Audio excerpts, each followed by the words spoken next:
العرب العرباء وخير الخلائق بعد الأنبياء أما بعد قال رسول الله صلى الله عليه وسلم كيف تهلك هذه الأمة أنا في أولها والمهدي في وسطها والعيسى في وسطها والمهدي في آخرها وكما قال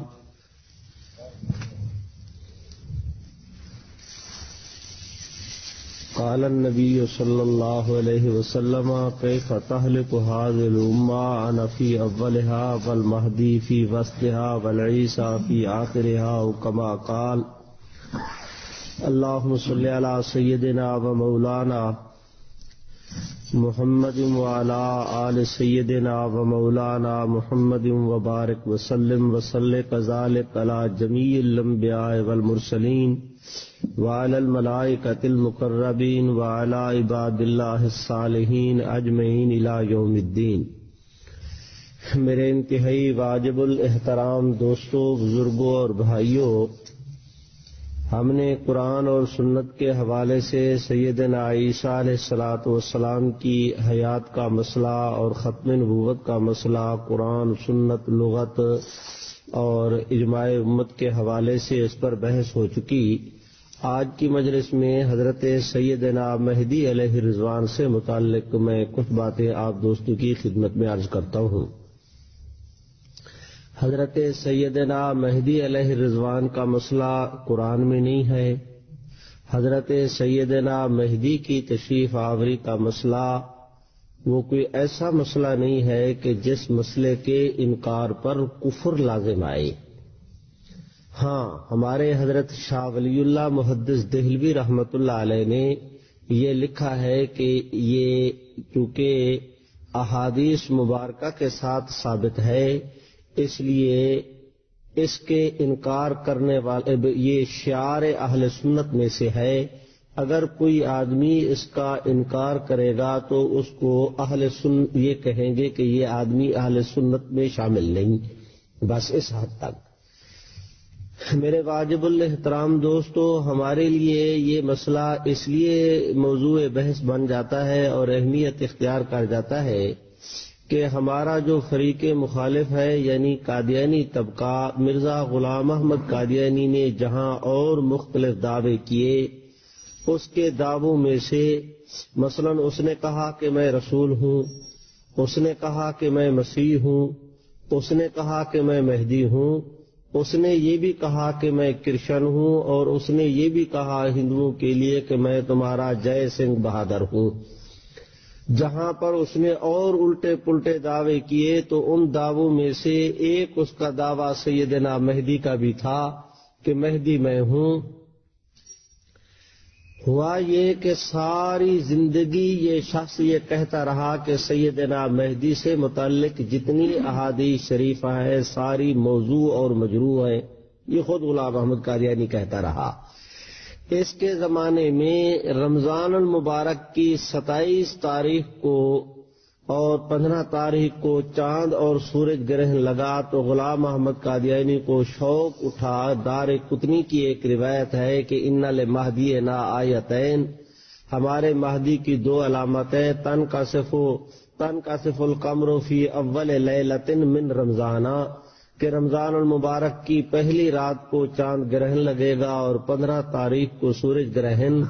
مرزا غلام احمد کے زمانہ میں 13 تاریخ کو لگا چاند گرہن اور 28 رمضان المبارک کو جا کر لگا جو ہے وہ اپنا سورج گرہن۔ جس وقت یہ سورج گرہن ہوا تو اسے شوق آیا کہ چونکہ میرے زمانے میں لگا ہے تو مجھے اب اعلان کر دینا چاہیے کہ میں مہدی ہوں۔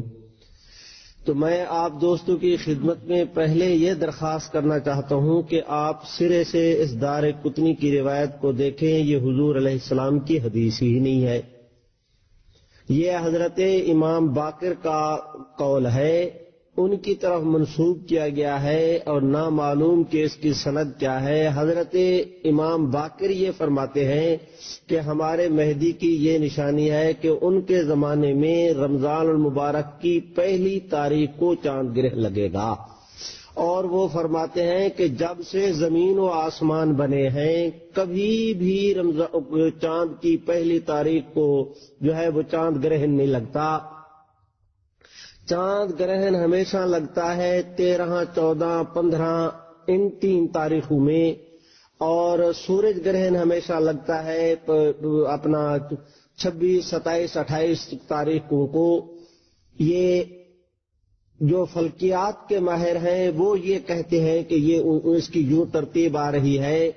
غلام احمد قادیانی کے زمانے میں جو چاند گرہن لگا تھا یا آگے چل کر سورج گرہن، یہ ایسا ہے جو 13 تاریخ کو لگا، رمضان شریف کی پہلی تاریخ کو نہیں لگا.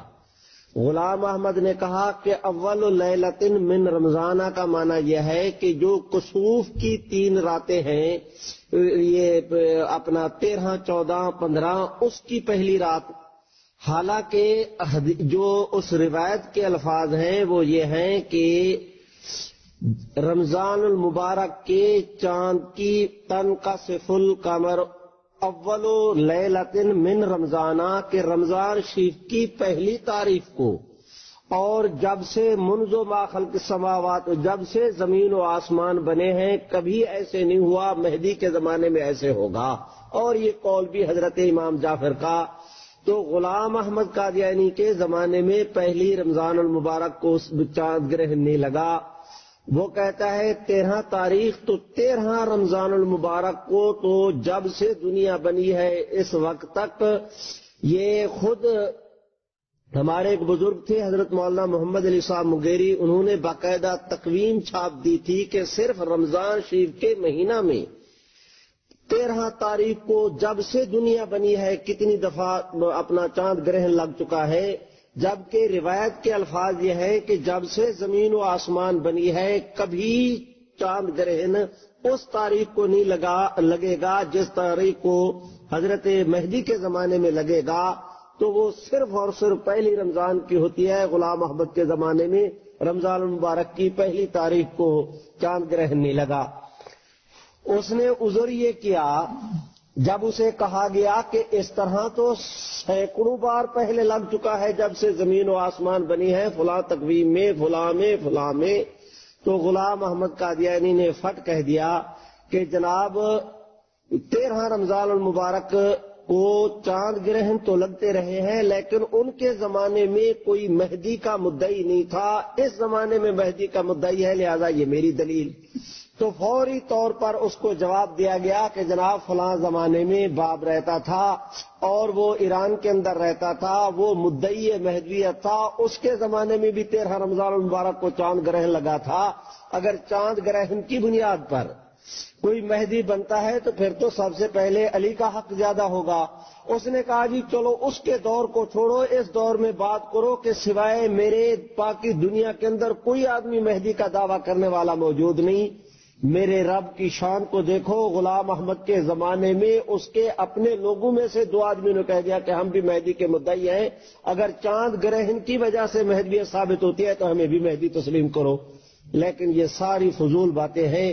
قادیانیت نے محض بات کا بتنگڑ بنانے کے لیے اس مسئلے کو لے رکھا ہے. میں آپ دوستوں کی خدمت میں عرض کرتا ہوں، ہمارے اسلاف میں سے پہلی شخصیت ہے علامہ ابن خلدون کی، جنہوں نے اپنی تاریخ کے مقدمے میں بحث اٹھائی ہے اس بات کی کہ سیدنا مہدی سے متعلق جتنی روایتیں ہیں یہ ساری مجروح ہیں.